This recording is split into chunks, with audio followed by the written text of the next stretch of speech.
Hello ಗೆಳೆಯರೆ, ಲಾ excellence IAS ಪ್ರಸ್ತುತಪಡಿಸುತ್ತಿರುವ June 13ರ ಕನ್ನಡದಲ್ಲಿ the Hindu ಸುದ್ದಿ ವಿಶ್ಲೇಷಣೆಗೆ ತಮಗೆಲ್ಲರಿಗೂ ಸ್ವಾಗತ. ಇಂದಿನ ಮೊದಲ ಆರ್ಟಿಕಲ್ ಅನ್ನು ನೋಡೋಣ. New declassification policy gets nod ಅನ್ನುವಂಥದ್ದು. ಹೊಸದೊಂದು ಡಿಕ್ಲಾಸಿಫಿಕೇಶನ್ ಪಾಲಿಸಿಯನ್ನ ಈಗ ಡಿಫೆನ್ಸ್ ಮಿನಿಸ್ಟ್ರಿ ಅವರು ಅಪ್ರೂವ್ ಮಾಡಿರುವಂತದನ್ನ ಈ ಆರ್ಟಿಕಲ್ ನಮಗೆ ತಿಳಿಸ್ತಾ ಇರ್ತಕ್ಕಂಥದ್ದು. ಡಿಫೆನ್ಸ್ ಮಿನಿಸ್ಟ್ರಿ ನಿನ್ನೆ policy on archiving, declassification, compilation and publication of war and operation histories by the ministry of defence ಈ ಪಾಲಿಸಿಯನ್ನ ಡಿಫೆನ್ಸ್ ಮಿನಿಸ್ಟ್ರಿ ಅಪ್ರೂವ್ ಮಾಡಿರ್ತಕ್ಕಂಥದ್ದು. ಇದರ ಅಡಿಯಲ್ಲಿ ವಾರ್ ಆಗಿರ್ಬೋದು ಅಥವಾ ಇನ್ಯಾವುದೇ ಭಾರತ ಸರ್ಕಾರ ಮಾಡಿರ್ತಕ್ಕಂಥ ಆಪರೇಷನ್ಸ್ ಗಳಾಗಿರ್ಬೋದು, ಇವುಗಳ ಹಿಸ್ಟ್ರಿ ಅಥವಾ ಇದಕ್ಕೆ ಸಂಬಂಧಪಟ್ಟಂತ ಮಾಹಿತಿಯನ್ನ ಆರ್ಚಿವ್ ಮಾಡುವಂಥದ್ದು, ಡಿಕ್ಲಾಸಿಫೈ ಮಾಡುವಂಥದ್ದು, ಒಂದೆಡೆ ಕಂಪೈಲ್ ಮಾಡುವಂಥದ್ದು ಮತ್ತು ವಾರ್ಗೆ ಸಂಬಂಧಿಸಿದಂತ ಮಾಹಿತಿಯನ್ನ ಪಬ್ಲಿಕೇಶನ್ ಮಾಡುವಂಥದ್ದು, ಇವೆಲ್ಲವುಗಳನ್ನ ಈ ಪಾಲಿಸಿ ಹೊಂದಿರುತ್ತೆ. ಇದರ ಬಗೆಗಿನ ಮಾಹಿತಿಯನ್ನ ಈ ಪಾಲಿಸಿ ಹೊಂದಿರತಕ್ಕಂಥದ್ದು. ಆದ್ರೆ ಆಪರೇಷನ್ ಬ್ಲೂ ಸ್ಟಾರ್ ನಂತ 1984ರಲ್ಲಿ ನಡೆದಂತ ಆಪರೇಷನ್ ಬ್ಲೂ ಸ್ಟಾರ್ ನಂತ ಅಥವಾ ಚೀನಾದೊಟ್ಟಿಗಿನ 62ರ ಯುದ್ಧ ಏನಿದೆ, ಈ ಯುದ್ಧದಂತ ಮಾಹಿತಿಯ ವಿಚಾರದಲ್ಲಿ ಇದು ಆಟೋಮ್ಯಾಟಿಕ್ ಆಗಿ ಡಿಕ್ಲಾಸಿಫಿಕೇಶನ್ ಮಾಡೋದಕ್ಕೆ ಸಾಧ್ಯ ಇಲ್ಲ. ಇವುಗಳನ್ನ ಈ ರೀತಿಯ ಒಂದು ಕೇಸಸ್ ಗಳನ್ನ ಕೇಸ್ ಬೈ ಕೇಸ್ ಬೇಸಿಸ್ ನಲ್ಲಿ ಕಮಿಟಿ ಅನ್ನುವಂಥದ್ದು ಈ ಪಾಲಿಸಿ ಅಡಿಯಲ್ಲಿ ಕಾನ್ಸ್ಟಿಟ್ಯೂಟ್ ಆಗುತ್ತೆ. ಆ ಕಮಿಟಿ ಇದರ ಬಗೆಗಿನ ನಿರ್ಧಾರಗಳನ್ನ ತಗೊಳುತ್ತೆ. ಇವುಗಳ ಕುರಿತಾದಂತೆ ಪಬ್ಲಿಕೇಶನ್ ಆಗಿರ್ಬೋದು ಅಥವಾ ಇನ್ಯಾವುದೇ ಕಂಪೈಲೇಷನ್ ಆಗಿರ್ಬೋದು, ಇವುಗಳ ನಿರ್ಧಾರವನ್ನ ಒಂದು ಸಪರೇಟ್ ಕಮಿಟಿ ಅನ್ನುವಂಥದ್ದು ಕೇಸ್ ಬೈ ಕೇಸಸ್ ನಲ್ಲಿ ತಗೊಳ್ಳುವಂಥದ್ದು. ಈ ಪಾಲಿಸಿಯ ಪ್ರಕಾರವಾಗಿ ರೆಕಾರ್ಡ್ಸ್ ಆರ್ಡಿನರಿಲಿ 25 ವರ್ಷಗಳ ಹಳೆಯದಾದಂತ ರೆಕಾರ್ಡ್ಸ್ ಅನ್ನುವಂಥದ್ದು ಡಿಕ್ಲಾಸಿಫೈ ಆಗುವಂಥದ್ದು.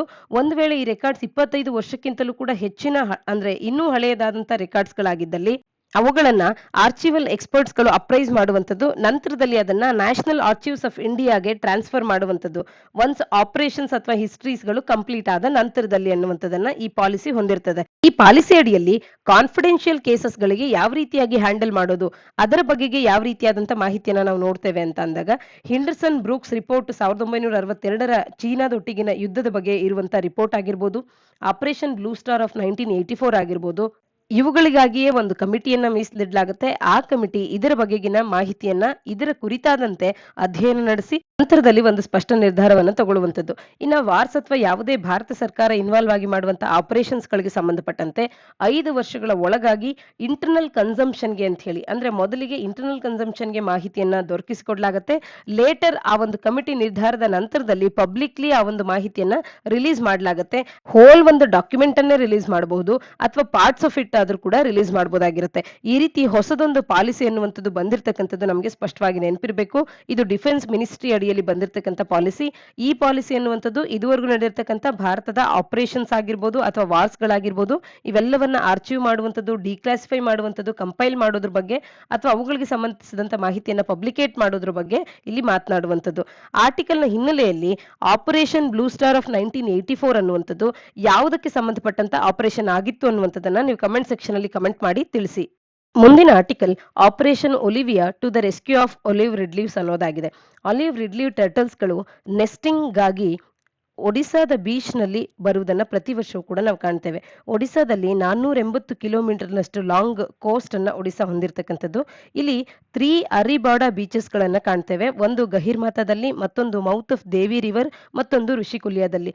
ಇಲ್ಲಿ ಲ್ಯಾಕ್ಸ್ ಆಫ್ ನೆಸ್ಟ್ ಗಳನ್ನ ನಾವು ಆನ್ಯುಯಲಿ ಕಾಣುವಂಥದ್ದು. ಪ್ರತಿ ವರ್ಷವೂ ಕೂಡ ಈ ರೀತಿಯಾಗಿ ನೆಸ್ಟಿಂಗ್ ಆದಂತ ಈ ಅಲಿವ್ ರೆಡ್ಲಿಯ ಮೊಟ್ಟೆಗಳೇನಿರುತ್ತೆ, ಆ ಮೊಟ್ಟೆಗಳು ಸುರಕ್ಷಿತವಾಗಿ ಹೊರಬರುವಂತೆ ನೋಡ್ಕೊಳ್ಳೋದಕ್ಕೆ ಮತ್ತು ಆ ಒಂದು ಸ್ಪೀಸಿಯ ಸಂತಾನ ಅನ್ನುವಂಥದ್ದು ಮುಂದುವರಿಲಿ, ಅವುಗಳ ಸಂಖ್ಯೆ ಇನ್ನಷ್ಟು ಹೆಚ್ಚಾಗ್ಲಿ ಅಂತ ಹೇಳಿ ನೋಡ್ಕೊಳ್ಳುವಂತ ಉದ್ದೇಶದಿಂದಾಗಿ Indian coast guard operation Olivia program ಅನ್ನ 1980ರಲ್ಲಿ ಪ್ರಾರಂಭ ಮಾಡುತ್ತೆ. ಇದು ಒಡಿಸಾ ಕೋಸ್ಟ್ ನಲ್ಲಿ ಏನು ಬ್ರೀಡಿಂಗ್ ಮತ್ತು ನೆಸ್ಟಿಂಗ್ ಅನ್ನ ನವೆಂಬರ್ ಮತ್ತು ಡಿಸೆಂಬರ್ ನ ಸಂದರ್ಭದಲ್ಲಿ ಆಲಿವ್ ರಿಡ್ಲಿ ಟರ್ಟಲ್ಸ್ ಗಳು ಮಾಡುತ್ತೆ. ಅದನ್ನ ಮತ್ತು ಆ ಒಂದು ಕಾಂಗ್ರಿಗೇಷನ್ ಏನಾಗುತ್ತೆ, ಆ ಒಂದು ಪ್ರೋಸೆಸ್ಗೆ ಹೆಲ್ಪ್ ಮಾಡೋದಕ್ಕೆ ಮತ್ತು ಆ ಆಲಿವ್ ರಿಡ್ಲಿ ಟರ್ಟಲ್ಸ್ ಗಳನ್ನ ಪ್ರೊಟೆಕ್ಟ್ ಮಾಡುವಂಥದ್ದು ಈ ಒಂದು ಪ್ರೋಗ್ರಾಮಿನ ಮುಖ್ಯ ಉದ್ದೇಶ ಆಗುತ್ತೆ. ಆಪರೇಷನ್ ಒಲಿವಿಯಾ ಅಂದ ತಕ್ಷಣ ನಮಗೆ ಆಲಿವ್ ರಿಡ್ಲೀವ್ಸ್ ಗಳನ್ನ ರೆಸ್ಕ್ಯೂ ಮಾಡೋದಕ್ಕೆ ಇರುವಂತ ಪ್ರೋಗ್ರಾಮ್. ಇದರಲ್ಲಿ ಇಂಡಿಯನ್ ಕೋಸ್ಟ್ ಗಾರ್ಡ್ ನವರು ಇನ್ವಾಲ್ವ್ ಆಗ್ತಾರೆ ಅನ್ನುವಂಥದ್ದು 1980ರ ಫಸ್ಟ್ ಹಾಫ್ ನಲ್ಲಿ ಪ್ರಾರಂಭವಾದಂತ ಕಾರ್ಯಕ್ರಮ ಅನ್ನುವಂಥದ್ದು ಕೂಡ ನೆನಪಿರ್ಬೇಕಾಗತ್ತೆ. ಇಲ್ಲಿ ಆಪ್ಟಿಮಲ್ ರಿಸಲ್ಟ್ಸ್ ಗಳನ್ನ ಪಡೆಯೋದಕ್ಕೆ ರೌಂಡ್ ದ ಕ್ಲಾಕ್ ಸರ್ವೈಲೆನ್ಸ್ ಅನ್ನುವಂಥದ್ದು ನವೆಂಬರ್ ಸಂದರ್ಭದಲ್ಲಿ ಆಗ್ತಾ ಇರುತ್ತೆ. ಇಂಡಿಯನ್ ಕೋಸ್ಟ್ ಗಾರ್ಡ್ಗಳು ಫಾಸ್ಟ್ ಪೆಟ್ರೋಲ್ ವೆಸಲ್ಸ್ ಗಳನ್ನ ಬಳಕೆ ಮಾಡಿಕೊಳ್ಳುವಂಥದ್ದು, ಏರ್ ಕುಷನ್ ವೆಸಲ್ಸ್ ಗಳನ್ನ ಬಳಕೆ ಮಾಡುವಂಥದ್ದು, ಇಂಟರ್ಸೆಪ್ಟರ್ ಕ್ರಾಫ್ಟ್ಗಳು, ಡಾರ್ನಿಯರ್ ಏರ್ ಕ್ರಾಫ್ಟ್ ಗಳನ್ನ ಬಳಕೆ ಮಾಡಿಕೊಂಡು ಇವುಗಳ ಈ ಅಲಿವ್ ರಿಡ್ಲೀಸ್ ಗಳ ಸೇಫ್ಟಿಗೆ ಪ್ರೊಟೆಕ್ಷನ್ಗೆ ಅಂತ ಹೇಳಿ ಇರುವಂತಹ ಲಾಸ್ ಗಳನ್ನ ಎನ್ಫೋರ್ಸ್ ಮಾಡುವಂತ ಕಾರ್ಯವನ್ನ ರೂಕ್ರೀಸ್ ಗಳ ಬಳಿಯಲ್ಲಿ ಮಾಡುವಂಥದ್ದು. ನವೆಂಬರ್ ಮತ್ತು ಡಿಸೆಂಬರ್ ತಿಂಗಳಲ್ಲಿ ಈ ಒಂದು ನೆಸ್ಟಿಂಗ್ ಕಾರ್ಯ ಅನ್ನುವಂಥದ್ದು ಆಗತ್ತೆ.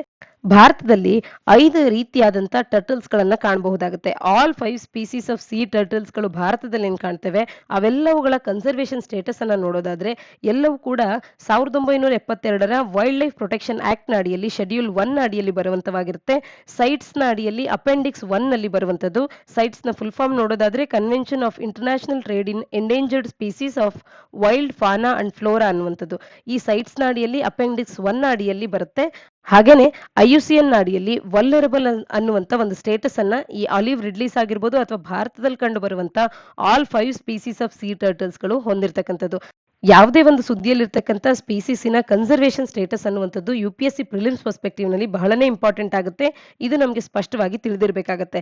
ಹಾಗೆ ಆಲಿವ್ ರಿಡ್ಲೀಸ್ ಗಳ ಬಗ್ಗೆ ಆಗಾಗ ಚರ್ಚೆ ಆಗ್ತಾನೆ ಇರುತ್ತೆ. ಇವುಗಳ ಕನ್ಸರ್ವೇಷನ್ ಸ್ಟೇಟಸ್ ನಮಗೆ ಸ್ಪಷ್ಟವಾಗಿ ತಿಳಿದಿರಬೇಕಾಗುತ್ತೆ. ಸೈಟ್ಸ್ ನ ಅಡಿಯಲ್ಲಿ ಅಪೆಂಡಿಕ್ಸ್ 1 ನ ಅಡಿಯಲ್ಲಿ ಕನ್ಸರ್ವೇಷನ್ ಸ್ಟೇಟಸ್ ಅನ್ನ ಈ ಆಲಿವ್ ರಿಡ್ಲೀಸ್ ಟರ್ಟಲ್ಸ್ ಗಳು ಹೊಂದಿರೋದ್ರಿಂದಾಗಿ ಈ ಸೈಟ್ಸ್ ಈ ಒಂದು ಅಗ್ರಿಮೆಂಟ್ಗೆ ಸಹಿ ಹಾಕಿರ್ತಕ್ಕಂಥ ಸಿಗ್ನೇಟರಿ ಕಂಟ್ರೀಸ್ಗಳು ಕಂಪಲ್ಸರಿಯಾಗಿ ಇದನ್ನ ಪ್ರಾಹಿಬಿಟ್ ಮಾಡಬೇಕಾಗುತ್ತೆ. ಇವುಗಳ ಕುರಿತಾದಂತೆ ಟರ್ಟಲ್ ಪ್ರಾಡಕ್ಟ್ಸ್ ಗಳ ಕುರಿತಾದಂತೆ ಇರುವಂತಹ ಟ್ರೇಡ್ ಅನ್ನ ಪ್ರಾಹಿಬಿಟ್ ಮಾಡಬೇಕಾಗುತ್ತೆ. ಇಷ್ಟರ ಜೊತೆಗೆ ಒರಿಸ್ಸಾ ಮೆರೈನ್ ಫಿಶರೀಸ್ ಆಕ್ಟ್ ಕೂಡ ಒರಿಸ್ಸಾದ ಕೋಸ್ಟ್ ಗಾರ್ಡ್ಸ್ ಗಳನ್ನ ಎಂಪವರ್ ಮಾಡುತ್ತೆ. ಇವುಗಳು ಎನ್ಫೋರ್ಸ್ಮೆಂಟ್ ಏಜೆನ್ಸಿಯಾಗಿ ಕಾರ್ಯ ಮಾಡುತ್ತೆ ಇವುಗಳ ಕನ್ಸರ್ವೇಷನ್ ನ ವಿಚಾರದಲ್ಲಿ. ಹೀಗಿದ್ದು ಕೂಡ ಆಲಿವ್ ರಿಡ್ಲೀವ್ಸ್ ಗಳ ಸಂತತಿ ಇವತ್ತು ನಾಶ ಆಗ್ತಿದೆ ಅಥವಾ ಕ್ಷೀಣಿಸ್ತಾ ಹೋಗ್ತಾ ಇದೆ ಅನ್ನೋದಕ್ಕೆ 3 ರೀಸನ್ಸ್ ಗಳನ್ನ ಕೆಲವು ಅಧ್ಯಯನಗಳು ನಮಗೆ ತಿಳಿಸುತ್ತೆ.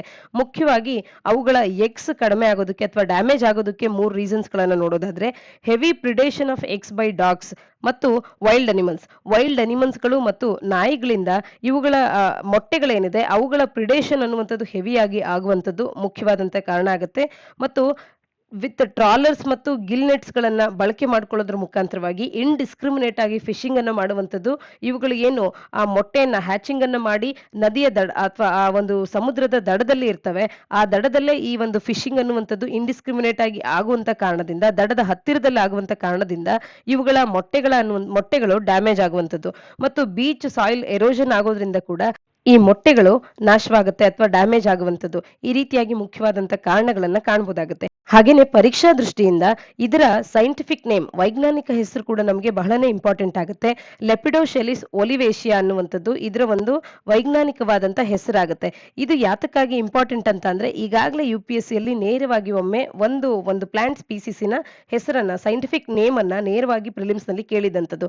ಈ ನಿಟ್ಟಿನಲ್ಲಿ ಈ ರೀತಿ ಸುದ್ದಿಯಲ್ಲಿರ್ತಕ್ಕಂಥ ಯಾವುದೇ ಒಂದು ಸ್ಪೀಸಿಸ್ ಆದ್ರೆ ಅದರ ಸೈಂಟಿಫಿಕ್ ನೇಮ್ ಅನ್ನು ಕೂಡ ತಿಳ್ಕೊಳ್ಳುವಂಥದ್ದು ಪ್ರಿಲಿಮ್ಸ್ ಪರ್ಸ್ಪೆಕ್ಟಿವ್ ನಲ್ಲಿ ಇಂಪಾರ್ಟೆಂಟ್ ಆಗುತ್ತೆ.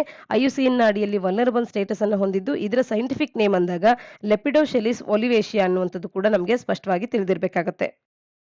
Article Rajasthan gives subsidies to agriculture power consumers ಅನ್ನುವಂಥದ್ದು.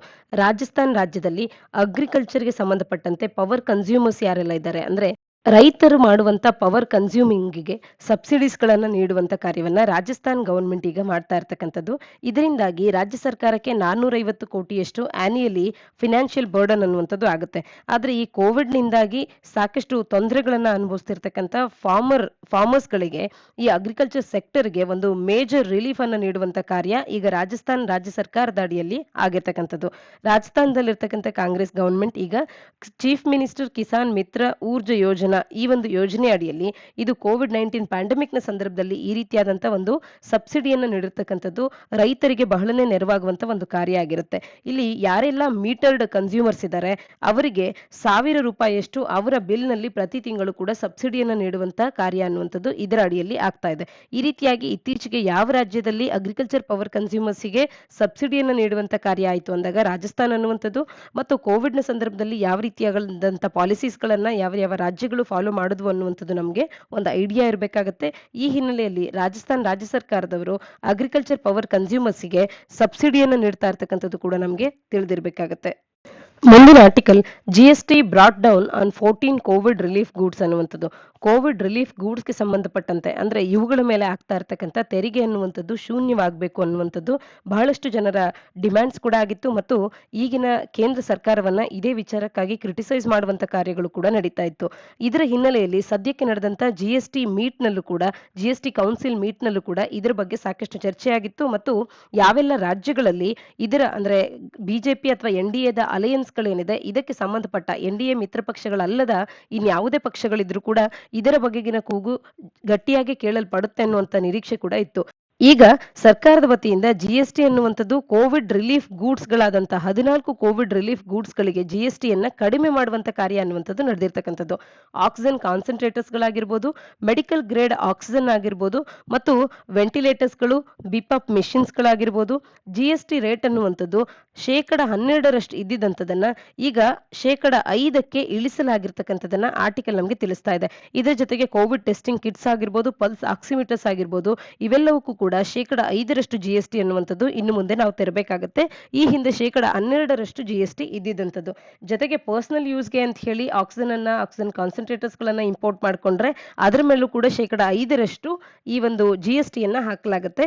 ಹ್ಯಾಂಡ್ ಸ್ಯಾನಿಟೈಸರ್ಸ್ ಗಳ ಮೇಲೂ ಕೂಡ 5% ಜಿಎಸ್ಟಿಯನ್ನ ಹಾಕಲಾಗುತ್ತೆ. ಈ ಹಿಂದೆ ಇದು 18% ಇತ್ತು. ಇದನ್ನು ಕೂಡ ಇಳಿಕೆ ಮಾಡಿ ಈಗ 5% ಇಳಿಸಲಾಗಿರ್ತಕ್ಕಂಥದ್ದು. ಈ ರೀತಿ ಕಡಿಮೆ ಮಾಡಿರ್ತಕ್ಕಂಥದ್ದು ಒಳಿತೇನೋ ಹೌದು, ಆದ್ರೆ ಇಷ್ಟೊಂದು ಇಂಪಾರ್ಟೆಂಟ್ ಆಗುವಂತ ಈ ರಿಲೀಫ್ ಗೂಡ್ಸ್ ಗಳ ಮೇಲೆ ಜಿಎಸ್ಟಿಯನ್ನ ಹಾಕುವಂಥದ್ದು ಎಷ್ಟು ಸರಿ ಅನ್ನುವಂತ ಪ್ರಶ್ನೆ ಈ ಮುಂದೆಯೂ ಕೂಡ ಮುಂದುವರಿಯುತ್ತೆ. ಇದರ ಬಗೆಗೆ ಚರ್ಚೆ ನಡೀತಾನೆ ಇರುತ್ತೆ. ಇದರ ಹಿನ್ನೆಲೆಯಲ್ಲಿ ಕೋವಿಡ್ ರಿಲೀಫ್ ಗೂಡ್ಸ್ ಗಳಿಗೂ ಕೂಡ ಜಿಎಸ್ಟಿ ಅನ್ನುವಂಥದ್ದು ಅಪ್ಲಿಕಬಲ್ ಆಗ್ತಾ ಇತ್ತು. 12% ಮತ್ತು 18% ಈ ಒಂದು ಕೋವಿಡ್ ರಿಲೀಫ್ ಗೂಡ್ಸ್ ಗಳ ಮೇಲೆ ಜಿಎಸ್ಟಿ ಅನ್ನುವಂಥದ್ದು ಈ ಹಿಂದೆ ಇತ್ತು. ಸದ್ಯಕ್ಕೆ ಇದನ್ನ 5% ಇಳಿಕೆ ಮಾಡಿರ್ತಕ್ಕಂಥದ್ದು ನಮಗೆ ತಿಳಿದಿರಬೇಕಾಗತ್ತೆ. ಮೈನ್ಸ್ ಉತ್ತರಗಳನ್ನ ಬರೆಯುವಾಗ ನೆರವಾಗುತ್ತೆ. ಮುಂದಿನ article crimes against women rising in Assam ಅನ್ನುವಂಥದ್ದು. ಅಸ್ಸಾಂನಲ್ಲಿ ಮಹಿಳೆಯರ ಮೇಲೆ ನಡೀತಾ ಇರ್ತಕ್ಕಂಥ ದೌರ್ಜನ್ಯಗಳು ಮತ್ತು ಅವರ ಮೇಲೆ ಆಗ್ತಿರ್ತಕ್ಕಂಥ ಕ್ರೈಮ್ಸ್ ಹೆಚ್ಚಾಗ್ತಾ ಇದೆ ಅನ್ನುವಂಥದ್ದನ್ನ ಆರ್ಟಿಕಲ್ ನಮಗೆ ತಿಳಿಸ್ತಾ ಇರ್ತಕ್ಕಂಥದ್ದು. ಭಾರತದಲ್ಲಿ ನೀತಿ ಆಯೋಗವು ಸಸ್ಟೈನಬಲ್ ಡೆವಲಪ್ಮೆಂಟ್ ಗೋಲ್ಸ್ ಇಂಡಿಯಾ ಅನ್ನುವಂತ ಒಂದು ಇಂಡೆಕ್ಸ್ ಅನ್ನ ರಿಲೀಸ್ ಮಾಡುತ್ತೆ. SDG ಇಂಡಿಯಾ ಅನ್ನುವಂತ ಇಂಡೆಕ್ಸ್ ಅನ್ನ ಭಾರತದಲ್ಲಿ ಯಾರು ರಿಲೀಸ್ ಮಾಡ್ತಾರೆ ಅನ್ನುವಂಥದ್ದು ನೇರವಾಗಿ ಪ್ರಿಲಿಮ್ಸ್ ನಲ್ಲಾಗಿರ್ಬೋದು, KPSC ಯಾವುದೇ ಪರೀಕ್ಷೆಗಳಲ್ಲಿ ನೇರವಾದಂತ ಪ್ರಶ್ನೆ ಆಗಿರ್ಬೋದು. ಹಾಗಾಗಿ ನೀತಿ ಆಯೋಗವು ಭಾರತದ ಸಸ್ಟೈನಬಲ್ ಡೆವಲಪ್ಮೆಂಟ್ ಗೋಲ್ಸ್ ಇಂಡಿಯಾ ಅನ್ನುವಂತ ಈ ಒಂದು ರಿಪೋರ್ಟ್ ಅನ್ನ ರಿಲೀಸ್ ಮಾಡುತ್ತೆ ಅಥವಾ ಪಬ್ಲಿಕೇಶನ್ ಅನ್ನ ಮಾಡುತ್ತೆ ಅನ್ನುವಂಥದ್ದು ನಮಗೆ ಸ್ಪಷ್ಟವಾಗಿ ತಿಳಿದಿರಬೇಕಾಗತ್ತೆ. ಈ ಒಂದು ಇಂಡೆಕ್ಸ್ 2020-21ಕ್ಕೆ ಸಂಬಂಧಪಟ್ಟಂತೆ ಸದ್ಯಕ್ಕೆ ರಿಲೀಸ್ ಆಗಿರ್ತಕ್ಕಂಥದ್ದು. ಈ ಇಂಡೆಕ್ಸ್ ನಲ್ಲಿ ಅಸ್ಸಾಂನಲ್ಲಿ ಮಹಿಳೆಯರ ಮೇಲಿನ ದೌರ್ಜನ್ಯ ಅನ್ನುವಂಥದ್ದು, ಕ್ರೈಮ್ಸ್ ಅನ್ನುವಂಥದ್ದು ಹೆಚ್ಚಾಗ್ತಾ ಇದೆ ಅನ್ನುವಂಥದ್ದು ಸ್ಪಷ್ಟವಾಗಿ ತಿಳಿದು ಬಂದಿದೆ. ಇದನ್ನ ಈಗ ಅಲ್ಲಿನ ಅಸ್ಸಾಂ ಪ್ರದೇಶ್ ಮಹಿಳಾ ಕಾಂಗ್ರೆಸ್ ಅನ್ನುವಂಥದ್ದು ಸ್ಲ್ಯಾಮ್ ಮಾಡ್ತಾ ಇದೆ. ಅಲ್ಲಿನ ಬಿಜೆಪಿ ಲೆಡ್ ಗವರ್ಮೆಂಟ್ ಅನ್ನುವಂಥದ್ದು ಅಲ್ಲಿನ ಹೆಲ್ತ್ ಇನ್ಫ್ರಾಸ್ಟ್ರಕ್ಚರ್ ಅನ್ನ ಹೆಚ್ಚು ಮಾಡ್ತಾ ಇದೆ ಅಂತ ಕ್ಲೈಮ್ ಮಾಡ್ತಾ ಇದ್ರು ಕೂಡ MMR ಆಗಿರ್ಬೋದು, IMR ಆಗಿರ್ಬೋದು ಇವೆಲ್ಲವೂ ಕೂಡ ಹೆಚ್ಚಾಗ್ತಾ ಇದೆ ಅಂತ ಹೇಳಿ ಕ್ರಿಟಿಸೈಸ್ ಮಾಡ್ತಾ ಇರ್ತಕ್ಕಂಥದ್ದು. ಈ ಹಿಂದೆ ಮಾಡಿದಂತ ಪ್ರೆಡಿಕ್ಷನ್ ಪ್ರಕಾರವಾಗಿ Assam one of the early states ಆಗತ್ತೆ. If not the first state ಆಗದೆ ಇದ್ರೂ ಕೂಡ ಅರ್ಲಿ ಸ್ಟೇಟ್ ಆಗತ್ತೆ. 2030 SDG ಗೋಲ್ಸ್ ಗಳನ್ನ ಅಚೀವ್ ಮಾಡಬೇಕು ಅನ್ನುವಂತ ಕಾರ್ಯ ನಮ್ಮ ಮುಂದಿದೆ. ಅದರಲ್ಲಿ Assam one of the earliest States ಆಗುತ್ತೆ ಅನ್ನುವಂತ ನಿರೀಕ್ಷೆ ಇತ್ತು. ಆದ್ರೆ ಈಗಿನ ನೀತಿ ಆಯೋಗದ ಈ SDG ಇಂಡಿಯಾ ರಿಪೋರ್ಟ್ ಅನ್ನ ನಾವು ನೋಡೋದೇ ಆದ್ರೆ ಇದು ಸಾಕಷ್ಟು ಫೇಕ್ ಅಂಡ್ ಫಾಲ್ಸ್ ಪ್ರಾಮಿಸಸ್ ಅನ್ನ ಏನು ಈಗಿನ ಸರ್ಕಾರ ಮಾಡ್ತಾ ಇತ್ತು ಅದು ನಮಗೆ ಕಾಣುವಂತೆ ಇದೆ ಈಗಿನ ರಿಪೋರ್ಟ್ ಅನ್ನುವಂಥದ್ದು. ಇಲ್ಲಿ ಪರ್ಟಿಕ್ಯುಲರ್ಲಿ ಮಕ್ಕಳ ಅದರಲ್ಲೂ ಹೆಣ್ಣು ಮಕ್ಕಳ ಒಂದು ಪ್ರೊಟೆಕ್ಷನ್ ಆಗಿರ್ಬೋದು, ಎಜುಕೇಶನ್ ಆಗಿರ್ಬೋದು, ಅವರ ಹೆಲ್ತ್ ಅನ್ನ ಇಂಪ್ರೂವ್ ಮಾಡೋದಕ್ಕೆ ನೀಡಬೇಕಾಗಿರ್ತಕ್ಕಂಥ ಕೆಲವು ಅಂಶಗಳ ಕುರಿತಾದಂತೆ ಈ ಒಂದು ರಿಪೋರ್ಟ್ ನಮ್ಗೆ ಏನ್ ತಿಳಿಸುತ್ತೆ ಅದ್ರ ಪ್ರಕಾರವಾಗಿ ಇವೆಲ್ಲವೂ ಕೂಡ ಸರಿಯಾದ ರೀತಿಯಲ್ಲಿ ನಿಭಾಯಿಸ್ತಾ ಇಲ್ಲ ಅನ್ನುವಂಥದ್ದು ಸ್ಪಷ್ಟವಾಗಿ ತಿಳಿತಾ ಇದೆ. ಜೊತೆಗೆ 15 ವರ್ಷದ ತರುಣ್ ಗೊಗೊಯ್ ಅವರ ಒಂದು ಡ್ಯೂರೇಷನ್ ನ ಸಂದರ್ಭದಲ್ಲಿ ಟೆನ್ಯೂರ್ ನ ಸಂದರ್ಭದಲ್ಲಿ 4.5 ಲಕ್ಷದಷ್ಟು ಕೇಸಸ್ಗಳು ಇದ್ರೆ ಈಗ ಕಳೆದ 5 ವರ್ಷಗಳಲ್ಲೇ ಬಿಜೆಪಿ ಲೆಡ್ ಗವರ್ಮೆಂಟ್ ನ ಸಂದರ್ಭದಲ್ಲಿ 6 ಲಕ್ಷದಷ್ಟು ಕೇಸಸ್ಗಳನ್ನ ಕೇವಲ 5 ವರ್ಷದಲ್ಲಿ ಕಂಡಿರ್ತಕ್ಕಂಥದ್ದು. ಇದನ್ನ ಇಲ್ಲಿ ಅಸ್ಸಾಂ ಪ್ರದೇಶ್ ಮಹಿಳಾ ಕಾಂಗ್ರೆಸ್ ಅನ್ನುವಂಥದ್ದು ಆಪೋಸ್ ಮಾಡ್ತಾ ಇದೆ, ಕ್ರಿಟಿಸೈಸ್ ಮಾಡ್ತಾ ಇದೆ. ಅದನ್ನ ಆರ್ಟಿಕಲ್ ತಿಳಿಸ್ತಾ ಇರ್ತಕ್ಕಂಥದ್ದು. ಇಲ್ಲಿ ನಮ್ಗೆ ನೆನಪಿರ್ಬೇಕಾಗಿರುವಂತದ್ದು ನೀತಿ ಆಯೋಗ್ ಈ ಒಂದು ರಿಪೋರ್ಟ್ ಅನ್ನ ರಿಲೀಸ್ ಮಾಡುತ್ತೆ ಅನ್ನುವಂಥದ್ದು. ಸದ್ಯಕ್ಕೆ ಅಸ್ಸಾಂನಲ್ಲಿ ಈ ಒಂದು ರಿಪೋರ್ಟ್ ನಲ್ಲಿ ಹೆಚ್ಚಾಗಿರ್ತಕ್ಕಂಥ ಮಹಿಳೆಯರ ಮೇಲಿನ ಕ್ರೈಮ್ಸ್ ಗಳು ನಮಗೆ ತಿಳಿಸ್ತಾ ಇದೆ, ಅದು ಗೊತ್ತಾಗ್ತಿದೆ ಈ ರಿಪೋರ್ಟ್ ನಿಂದ ಅನ್ನುವಂತ ಫ್ಯಾಕ್ಟ್ ಕೂಡ ನಮಗೆ ತಿಳಿದಿರಬೇಕಾಗುತ್ತೆ. ನಾರ್ತ್ ಈಸ್ಟರ್ನ್ ಸ್ಟೇಟ್ ಆಗಿರುವಂತ ಅಸ್ಸಾಂನಲ್ಲಿ MMR ಅನ್ನುವಂಥದ್ದು 1,215,000 ಇದೆ. ಅಗೇನ್ಸ್ಟ್ ಕೇರಳದಲ್ಲಿ ಕೇವಲ 43 ಇರ್ತಕ್ಕಂಥದ್ದು. ಅಂದ್ರೆ ಎಷ್ಟರ ಮಟ್ಟಿಗಿನ ವ್ಯತ್ಯಾಸ ಇದೆ ಅನ್ನುವಂಥದ್ದನ್ನ ನಾವು ಕಾಣಬಹುದಾಗುತ್ತೆ. ಜೊತೆಗೆ ಅಸ್ಸಾಂನಲ್ಲಿ IMR ಅನ್ನುವಂಥದ್ದು 47 ಇದ್ರೆ ಕೇರಳದಲ್ಲಿ ಕೇವಲ 10 ಇದೆ ಅಂತ ಹೇಳಿ ಕೂಡ ಇಲ್ಲಿ ತಿಳಿಸ್ತಾ ಇರ್ತಕ್ಕಂಥದ್ದು. ಆರ್ಟಿಕಲ್ ನ ಹಿನ್ನೆಲೆಯಲ್ಲಿ IMR ಅಂದ್ರೆ ಇನ್ಫ್ಯಾಂಟ್ ಮಾರ್ಟಾಲಿಟಿ ರೇಟ್ ನ ಡೆಫಿನೇಷನ್ ಅನ್ನ ನೀವು ಕಮೆಂಟ್ ಸೆಕ್ಷನ್ ಅಲ್ಲಿ ಕಮೆಂಟ್ ಮಾಡಿ ತಿಳಿಸಿ. ಅಂದ್ರೆ ಯಾವುದನ್ನ ನಾವು ಇನ್ಫ್ಯಾಂಟ್ ಮಾರ್ಟಾಲಿಟಿ ರೇಟ್ ಅಂತ ಹೇಳಿ ಗುರುತಿಸ್ತೇವೆ ಅನ್ನುವಂಥದ್ದನ್ನ ತಿಳಿಸಬೇಕಾಗತ್ತೆ. Article China US diplomats clash over human rights pandemic origin ಅನ್ನುವಂಥದ್ದು. ಟಾಪ್ ಯುಎಸ್ ಹಾಗೂ ಚೈನೀಸ್ ಡಿಪ್ಲೊಮ್ಯಾಟ್ಸ್ ಗಳ ನಡುವೆ ಇತ್ತೀಚೆಗೆ ಅಫಿಷಿಯಲ್ ಮಾತುಕತೆ ಆಗಿರ್ತಕ್ಕಂಥದ್ದು. ಈ ಮಾತುಕತೆಯ ಸಂದರ್ಭದಲ್ಲಿ ಕಂಟೆನ್ಷಿಯಸ್ ಏರಿಯಾಸ್ ಗಳ ವಿಚಾರದಲ್ಲಿ ಡಿಸ್ಕಷನ್ ಆಗಿರ್ತಕ್ಕಂಥದ್ದು. ಇಲ್ಲಿ ಹಾಂಗ್ಕಾಂಗ್ ನಲ್ಲಿ ಫ್ರೀಡಮ್ ಅನ್ನ ಏನ್ ಕರ್ಟೈಲ್ ಮಾಡ್ತಿದ್ದಾರೆ ಅಲ್ಲಿನ ಜನತೆಗೆ, ಅದರ ಬಗ್ಗೆ ಕೂಡ ಡಿಸ್ಕಷನ್ ಅನ್ನುವಂಥದ್ದು ಆಗಿದೆ. ಜೊತೆಗೆ ಮಾಸ್ ಡಿಟೆನ್ಷನ್ ಆಫ್ ಮುಸ್ಲಿಮ್ಸ್ ಅನ್ನ ಜಿಂಜಿಯಾಂಗ್ ರೀಜನ್ ನಲ್ಲಿ ಏನ್ ಮಾಡಿದ್ದಾರೆ ಚೀನಿಯರು, ಇದರ ಕುರಿತಾಗಿ ಕೂಡ ಇಲ್ಲಿ secretary of state Antony Blinken ಅವರು ಯುಎಸ್ ನ ಪರವಾಗಿ ಮಾತನಾಡಿರ್ತಕ್ಕಂಥದ್ದು. ಯುಎಸ್ ನ ಪರವಾಗಿ ಮಾತನಾಡಿರ್ತಕ್ಕಂಥ secretary of state Antony Blinken ಅವರ ಪ್ರಕಾರವಾಗಿ ಆರಿಜಿನ್ ಆಫ್ ಕರೋನಾ ವೈರಸ್ ನ ಕುರಿತಂತೆ ಏನು ಈಗ ಅಧ್ಯಯನಗಳು ನಡೀತಾ ಇದೆ, ವರ್ಲ್ಡ್ ಹೆಲ್ತ್ ಆರ್ಗನೈಸೇಷನ್ ಇನ ಫೇಸ್ 2 ಎಕ್ಸ್ಪೋರ್ಟ್ ಲೆಡ್ ಸ್ಟಡೀಸ್ ಅನ್ನುವಂಥದ್ದು ಚೈನಾದಲ್ಲಿ ನಡೀತಾ ಇದೆ. ಇದಕ್ಕೆ ಹೆಚ್ಚಿನ ಒಂದು ಕೋಆಪರೇಷನ್ ಅನ್ನುವಂಥದ್ದು ನಿಮ್ಮ ಕಡೆಯಿಂದ ದೊರಕಬೇಕು ಅಂತ ಹೇಳಿ ಅದರ ಕುರಿತಾದಂತೆ ಅದರ ಇಂಪಾರ್ಟೆನ್ಸ್ ಅನ್ನ ಸ್ಟ್ರೆಸ್ ಮಾಡುವಂತೆ ಇಲ್ಲಿ ಮಾತನಾಡಿರ್ತಕ್ಕಂಥದ್ದು. ಈ ಹಿನ್ನೆಲೆಯಲ್ಲಿ ಪ್ಯಾಂಡಮಿಕ್ ನ ಆರಿಜಿನ್ ಆಗಿರ್ಬೋದು ಮತ್ತು ಹ್ಯೂಮನ್ ರೈಟ್ಸ್ ನ ವಿಚಾರದಲ್ಲಿ ಚೈನಾ ಮತ್ತು ಯುಎಸ್ ಡಿಪ್ಲೊಮ್ಯಾಟ್ಸ್ ನ ನಡುವೆ ಕ್ಲಾಶ್ ಆಗಿರ್ತಕ್ಕಂಥದನ್ನ ಆರ್ಟಿಕಲ್ ನಮಗೆ ತಿಳಿಸ್ತಾ ಇರ್ತಕ್ಕಂಥದ್ದು. ಚೈನಾ ಫರ್ಮ್ಲಿ ಅಪೋಸ್ ಮಾಡ್ತಾ ಇದೆ. ಯಾವುದೇ ರೀತಿಯಾಗಿ ಚೀನಾದಲ್ಲಿರ್ತಕ್ಕಂಥ ವುಹಾನ್ ಲ್ಯಾಬೊರೇಟರಿಯಿಂದ ಈ ರೀತಿಯಾದಂತಹ ವೈರಸ್ ಎಸ್ಕೇಪ್ ಆಗಿದೆ ಅನ್ನುವಂಥ ವಿಚಾರದಿಂದ ಆ ವಿಚಾರವನ್ನ ಚೈನಾ ಫರ್ಮ್ ಆಗಿ ಅಪೋಸ್ ಮಾಡ್ತಾ ಇರ್ತಕ್ಕಂಥದ್ದು. ಆದ್ರೆ ಹಲವಾರು ರಾಷ್ಟ್ರಗಳು ವುಹಾನ್ ನಿಂದಲೇ ಈ ಒಂದು ಮೊದಲ ಕೇಸಸ್ ಅನ್ನುವಂಥದ್ದು ಫಸ್ಟ್ ಡಿಸ್ಕವರ್ ಆಗಿದ್ರಿಂದ ಚೀನಾದಿಂದಲೇ ಇದು ಲ್ಯಾಬೊರೇಟರಿಯ ಮುಖಾಂತರವಾಗಿ ಎಸ್ಕೇಪ್ ಆಗಿರುವಂತ ವೈರಸ್ ಆಗಿರ್ಬೋದು ಅನ್ನುವಂತ ಒಂದು ಕ್ರಿಟಿಸೈಸ್ ಅನ್ನ ಮಾಡುವಂತ ಕಾರ್ಯ ಏನ್ ನಡೀತಾ ಇದೆ, ಇದರಲ್ಲಿ ಯುಎಸ್ ಕೂಡ ಇರುವಂತದ್ದು. ಈ ಹಿನ್ನೆಲೆಯಲ್ಲಿ ಯುಎಸ್ ಮತ್ತು ಚೀನಾದ ನಡುವಿನ ಈ ಮಾತುಕತೆಯ ಸಂದರ್ಭದಲ್ಲಿ ಪ್ಯಾಂಡಮಿಕ್ ನ ಆರಿಜಿನ್ ಮತ್ತು ಹ್ಯೂಮನ್ ರೈಟ್ಸ್ ನ ವಿಚಾರವಾಗಿ ಕ್ಲಾಶ್ ಆಗಿರ್ತಕ್ಕಂಥದನ್ನ ಆರ್ಟಿಕಲ್ ನಮಗೆ ತಿಳಿಸ್ತಾ ಇದೆ. ಇಲ್ಲಿ ನಾವು ನೆನಪಿಸ್ಕೊಳ್ಬೇಕಾಗಿರ್ತಕ್ಕಂಥದ್ದು ಯುಎಸ್ ಮತ್ತು ಚೀನಾದ ನಡುವಿನ ಸದ್ಯದ ಪರಿಸ್ಥಿತಿ ಸರಿಯಾಗಿ ಇಲ್ಲದೆ ಇರ್ತಕ್ಕಂಥದ್ದು ನಮಗೆ ಸ್ಪಷ್ಟವಾಗಿ ತಿಳಿದೇ ಇದೆ. ಅದರ ಹಿನ್ನೆಲೆಯಲ್ಲಿ ಈ ರೀತಿಯಾದಂತಹ ಮಾತುಕತೆಗಳು ಅಂದ್ರೆ ಈ ಇಬ್ಬರು ಕೂಡ ಒಕ್ಕೊರಲಿನಿಂದ ಒಪ್ಪದೆ ಇರುವಂತ ಮಾತುಕತೆಗಳು ನಡೆದಾಗ ಇನ್ನಷ್ಟು ಪರಿಸ್ಥಿತಿ ಹದಗೆಡ್ತಾ ಹೋಗುತ್ತೆ. ಅದರ ಹಿನ್ನೆಲೆಯಲ್ಲಿ ಪ್ಯಾಂಡಮಿಕ್ ಆರಿಜಿನ್ ನ ವಿಚಾರದಲ್ಲಿ ಜಗತ್ತಿನ ಹಲವಾರು ರಾಷ್ಟ್ರಗಳು ಚೀನಾದ ಕಡೆ ಬೆರಳು ಮಾಡ್ತಾ ಇದ್ರೆ ಚೀನಾ ಇದನ್ನ ಬೇರೆಯ ಕಡೆ ಬೆರಳು ಮಾಡುವಂತದ್ದು ಅಥವಾ ಇಲ್ಲಿಂದ ಅದು ಉಗಮ ಆಗಿಲ್ಲ ಅಂತ ಹೇಳಿ ಸ್ಪಷ್ಟವಾಗಿ ಮತ್ತೆ ರೀಟ್ರೇಟ್ ಮಾಡುವಂತ ಕಾರ್ಯವನ್ನ ಚೀನಾದವರು ಮಾಡ್ತಾ ಇದ್ದಾರೆ. ಜೊತೆಗೆ ಇದಕ್ಕೆ ಸಂಬಂಧಪಟ್ಟಂತೆ ಎಕ್ಸ್ಪರ್ಟ್ ಲೆಡ್ ಸ್ಟಡೀಸ್ ಏನು ಚೀನಾದಲ್ಲಿ ನಡೀತಾ ಇದೆ, ಇದಕ್ಕೆ ಸರಿಯಾದ ರೀತಿಯಲ್ಲಿ ರೆಸ್ಪಾನ್ಸ್ ಅನ್ನುವಂಥದ್ದು ಚೀನಿಯರಿಂದ ಸಿಗಬೇಕು ಅನ್ನುವಂಥದ್ದನ್ನ ಯುಎಸ್ ಅನ್ನು ಕೂಡ ಒಳಗೊಂಡಂತೆ ಬೇರೆ ಬೇರೆ ರಾಷ್ಟ್ರಗಳು ಈಗ ಡಿಮ್ಯಾಂಡ್ ಮಾಡ್ತಿರ್ತಕ್ಕಂಥದ್ದು. ಇದರೊಟ್ಟಿಗೆ ಹ್ಯೂಮನ್ ರೈಟ್ಸ್ ಗೆ ಸಂಬಂಧಪಟ್ಟಂತ ವಿಚಾರಗಳನ್ನ ಕೂಡ ಡಿಸ್ಕಸ್ ಮಾಡಿರ್ತಕ್ಕಂಥದನ್ನ ಆರ್ಟಿಕಲ್ ತಿಳಿಸ್ತಾ ಇದೆ. ಮುಂದಿನ article CAIT urges CCI probe against Amazon Flipkart ಅನ್ನುವಂಥದ್ದು. ಅಮೆಜಾನ್ ಮತ್ತು ಫ್ಲಿಪ್ಕಾರ್ಟ್ ನಂತ ಸಂಸ್ಥೆಗಳು ಕಾಂಪಿಟೇಷನ್ ಲಾಸ್ ಗಳನ್ನ ಪ್ರಾವಿಷನ್ಸ್ ಅದರ ಅಡಿಯಲ್ಲಿರ್ತಕ್ಕಂಥ ಪ್ರಾವಿಷನ್ಸ್ ಗಳನ್ನ ವೈಲೇಟ್ ಮಾಡಿದ್ದಾರೆ ಅಂತ ಹೇಳಿ ಕಾಂಪಿಟೇಷನ್ ಕಮಿಷನ್ ಆಫ್ ಇಂಡಿಯಾ ಸಂಸ್ಥೆಯು ಈ ಕಂಪನಿಗಳ ವಿರುದ್ಧವಾಗಿ ಇನ್ವೆಸ್ಟಿಗೇಷನ್ ಅನ್ನ ಆರ್ಡರ್ ಮಾಡಿರ್ತಕ್ಕಂಥದ್ದು. ಇದರ ಕುರಿತಾಗಿ ಅಮೆಜಾನ್ ಮತ್ತು ಫ್ಲಿಪ್ಕಾರ್ಟ್ ಕರ್ನಾಟಕ ಹೈಕೋರ್ಟ್ ನ ಮೊರೆ ಹೋಗಿದ್ದಂಥದ್ದು. ಈಗ ಅಮೆಜಾನ್ ಮತ್ತು ಫ್ಲಿಪ್ಕಾರ್ಟಿನ ಪ್ಲೀಯನ್ನ ಕರ್ನಾಟಕ ಹೈಕೋರ್ಟ್ ಡಿಸ್ಮಿಸ್ ಮಾಡಿರ್ತಕ್ಕಂಥದ್ದು. ಇದರ ಹಿನ್ನೆಲೆಯಲ್ಲಿ CAIT confederation of all India traders ಇದು ಆದಷ್ಟು ಶೀಘ್ರದಲ್ಲಿ ಈ ಒಂದು ಪ್ರೊಸೀಡಿಂಗ್ಸ್ ಗಳನ್ನ ಇನಿಶಿಯೇಟ್ ಮಾಡಬೇಕು ಅಂತ ಹೇಳಿ ಕಾಮರ್ಸ್ ಮಿನಿಸ್ಟ್ರಿಯನ್ನ ಕೇಳಿರ್ತಕ್ಕಂಥದನ್ನ ಈ ಒಂದು ಆರ್ಟಿಕಲ್ ನಮಗೆ ತಿಳಿಸ್ತಾ ಇದೆ. ಆರ್ಟಿಕಲ್ ನ ಹಿನ್ನೆಲೆಯಲ್ಲಿ computation of commission of India ನಮಗೆ ಎಕ್ಸಾಮ್ ಪರ್ಸ್ಪೆಕ್ಟಿವ್ ನಲ್ಲಿ ಇಂಪಾರ್ಟೆಂಟ್ ಆಗೋದ್ರಿಂದ ಇದರ ಬಗೆಗೆ ಒಂದಷ್ಟು ಮಾಹಿತಿಯನ್ನ ತಿಳ್ಕೊಳ್ಳೋಣ.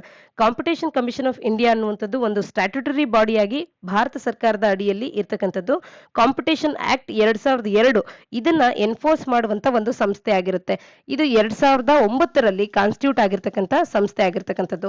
ಮೊನೊಪೊಲೀಸ್ ಅಂಡ್ ರಿಸ್ಟ್ರಿಕ್ಟಿವ್ ಟ್ರೇಡ್ ಪ್ರಾಕ್ಟೀಸಸ್ ಅಂತ ಹೇಳಿ MRTP ಆಕ್ಟ್ ಅನ್ನುವಂಥದ್ದು 1969ರಲ್ಲಿ ಇದ್ದಂತ ಇಂಪಾರ್ಟೆಂಟ್ ಆಕ್ಟ್ ಆಗಿತ್ತು. ಇದನ್ನ ರಿಪೀಲ್ ಮಾಡಿ ಈ ಆಕ್ಟ್ ಅನ್ನ ಕಾಂಪಿಟೇಷನ್ ಆಕ್ಟ್ 2002ರಿಂದ ರೀಪ್ಲೇಸ್ ಮಾಡುವಂತ ಕಾರ್ಯ ಆಯ್ತು.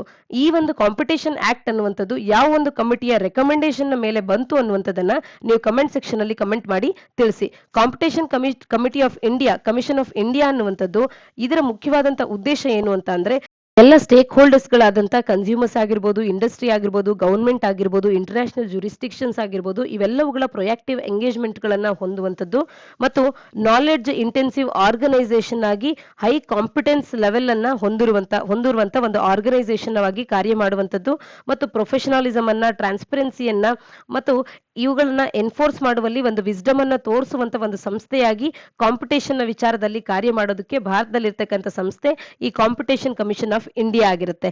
ಈ ಕಾಂಪಿಟೇಷನ್ ಕಮಿಷನ್ ಆಫ್ ಇಂಡಿಯಾದ ಕಾಂಪೋಸಿಷನ್ ಯಾವ ರೀತಿಯಾಗಿರುತ್ತೆ ಅಂತ ಅಂದ್ರೆ ಒನ್ ಚೇರ್ ಪರ್ಸನ್ ಅನ್ನ ಈ ಒಂದು ಸಂಸ್ಥೆ ಹೊಂದಿರುತ್ತೆ, ಜೊತೆಗೆ 6 ಮಂದಿ ಸದಸ್ಯರನ್ನ ಹೊಂದಿರತಕ್ಕಂಥದ್ದು. ಇವರನ್ನ ಅಪಾಯಿಂಟ್ ಮಾಡುವಂತದ್ದು ಸೆಂಟ್ರಲ್ ಗವರ್ಮೆಂಟ್ ಆಗಿರುತ್ತೆ. ಈ ಒಂದು ಕಮಿಷನ್ ಒಂದು ಕ್ವಾಸಿ ಜುಡಿಷಿಯಲ್ ಬಾಡಿಯ ರೀತಿಯಲ್ಲಿ ಕಾರ್ಯ ಮಾಡುವಂತ ಒಂದು ಕಮಿಷನ್ ಆಗಿರುತ್ತೆ. ಇದಿಷ್ಟು ಕೂಡ ಪ್ರಿಲಿಮ್ಸ್ ಪರ್ಸ್ಪೆಕ್ಟಿವ್ ನಲ್ಲಿ ಇಂಪಾರ್ಟೆಂಟ್ ಆಗುವಂತ ಸಿಸಿಐಗೆ ಸಂಬಂಧಪಟ್ಟಂತ ಮಾಹಿತಿಯಾಗಿರುತ್ತೆ. ಮುಂದಿನ article G7 leaders take on China plan to stop new pandemics ಅನ್ನುವಂಥದ್ದು. ಈ G7 ಸಮ್ಮಿಟ್ ಇತ್ತೀಚೆಗಷ್ಟೇ ಮುಕ್ತಾಯಗೊಂಡಿತ್ತು. ಈ ಸಮ್ಮಿಟ್ ನ ಅಡಿಯಲ್ಲಿ ಅವರು ಮುಖ್ಯವಾಗಿ ಹ್ಯೂಜ್ ಇನ್ಫ್ರಾಸ್ಟ್ರಕ್ಚರ್ ಇನ್ವೆಸ್ಟ್ಮೆಂಟ್ ಅನ್ನ ಮಾಡೋದ್ರ ಕಡೆಗೆ G7 ಕಂಟ್ರೀಸ್ಗಳ ಲೀಡರ್ಸ್ಗಳು ಪ್ಲೆಡ್ಜ್ ಮಾಡಿರ್ತಕ್ಕಂಥದ್ದು.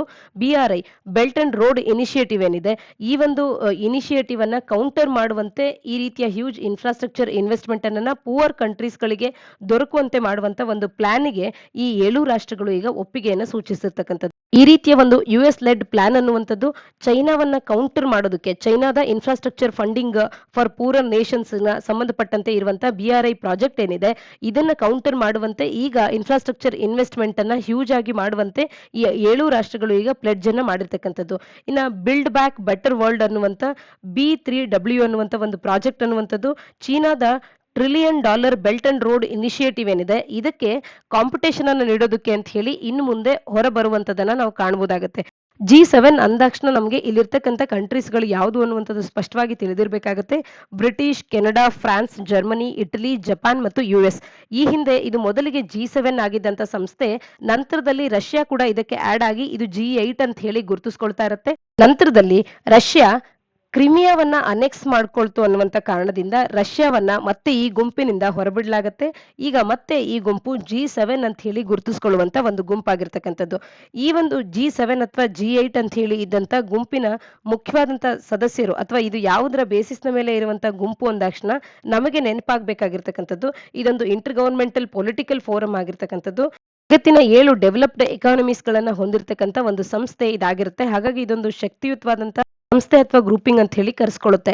ಒಂದು ರೀತಿಯಾಗಿ ಚೈನಾವನ್ನ ಕೌಂಟರ್ ಮಾಡೋದಕ್ಕೆ ಕ್ವಾಡ್ ನ ಭಾಗವಾಗಿ ಭಾರತವೂ ಕೂಡ ಇದೆ. ಕ್ವಾಡ್ ಒಂದು ಕಡೆ ಸ್ಟ್ರಾಂಗ್ ಆಗಿ ಎಮರ್ಜ್ ಆಗ್ತಾ ಇದ್ರೆ, ಮತ್ತೊಂದು ಕಡೆಯಲ್ಲಿ G7 ರಾಷ್ಟ್ರಗಳು ಕೆಲವು ಚೈನಾದ ಪ್ರಾಜೆಕ್ಟ್ಸ್ ಗಳನ್ನ ಅಥವಾ ಅವರ ಇನ್ಫ್ರಾಸ್ಟ್ರಕ್ಚರ್ ಫಂಡಿಂಗ್ ಅನ್ನ ಪೂರರ್ ನೇಷನ್ಸ್ ಗಳಿಗೆ ಮಾಡುವಂತ ಈ ಒಂದು ಪ್ಲಾನ್ಸ್ ಗಳೇನಿದೆ, ಈ ರೀತಿಯಾದಂತ ಕೆಲವು ಪ್ಲಾನ್ಸ್ ಗಳನ್ನ ಕೌಂಟರ್ ಮಾಡೋದಕ್ಕೆ G7 ರಾಷ್ಟ್ರಗಳು ಕೂಡ ಸನ್ನದ್ಧರಾಗಿರ್ತಕ್ಕಂಥದನ್ನ ಆರ್ಟಿಕಲ್ ತಿಳಿಸ್ತಾ ಇರ್ತಕ್ಕಂಥದ್ದು. ಇದಿಷ್ಟು ಇಂದಿನ ಸುದ್ದಿ ವಿಶ್ಲೇಷಣೆಯಾಗಿದೆ. ತಪ್ಪದೆ ನಾವು ಕೇಳಿರ್ತಕ್ಕಂಥ ಪ್ರಶ್ನೆಗಳಿಗೆ ಕಮೆಂಟ್ ಸೆಕ್ಷನ್ ನಲ್ಲಿ ಉತ್ತರಗಳನ್ನ ನೀಡಿ. ನಾಳಿನ ಸುದ್ದಿ ವಿಶ್ಲೇಷಣೆಯೊಂದಿಗೆ ಮತ್ತೆ ಸಿಗೋಣ. ಧನ್ಯವಾದ.